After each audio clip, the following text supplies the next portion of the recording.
Ndabasuhuje nanone abadukurikiye kuri wa murongo wa Professor Muhigi Full Entertainment. Aka ni ka kanya rero k'isaha y'uburyohe tugezemo, aho tubagezaho ibibanza, amazu byiza kandi bidahenze. Ni muri ya gahunda ya tura heza kandi udahenzwe. Iki rero ni icyangombwa cy'ubutaka cya burundu nk'uko mubibona. Ni icyangombwa rero cy'ikibanza.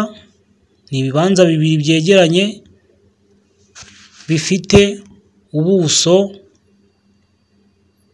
ibibanza bibiri byegeranye cyangwa se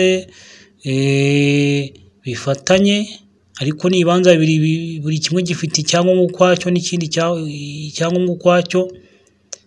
Ibi bibanza rero cyangwa se iki kibanza kimwe gifite metero kare 302, ikindi kikagira metero kare 303. Bikaba biherereye rero mu karere ka Bugesera, umurenge wa Mayange, akagari ka Kagenge, umudugudu wa Taba. Ibi bibanza rero byose bikaba bifite icyangombwa cya burundu nk'uko mukibona hano. Akaba ari ahantu heza hafi ya kaburimbo, kandi ibibanza binini byiza nk'uko mubibona, ahantu heza cyane. Ibibanza rero ntabwo bihenze. Ikibanza kimwe ni 5,000,000 n'ikindi ni 5,000,000. Uyafite wabigura byose ukabihuza, cyangwa se ukagura kimwe ni 5,000,000 n'ikindi ni 5,000,000. Ni mu karere ka Bugesera, umurenge ni Mayange, akagari ni Kagenge, umudugudu ni Taba.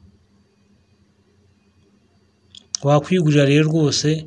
Ni ikibanza gifite icyangombwa cya burundu, aho uhita ukora mutation ku mafaranga make, 5,000,000 ku kibanza kinini gifite metero kare 300, hafi y'umuhanda, hafi ya kaburimbo. Murakoze cyane kudukurikira. Nitwa Professor Muhigi, naho ubutaha.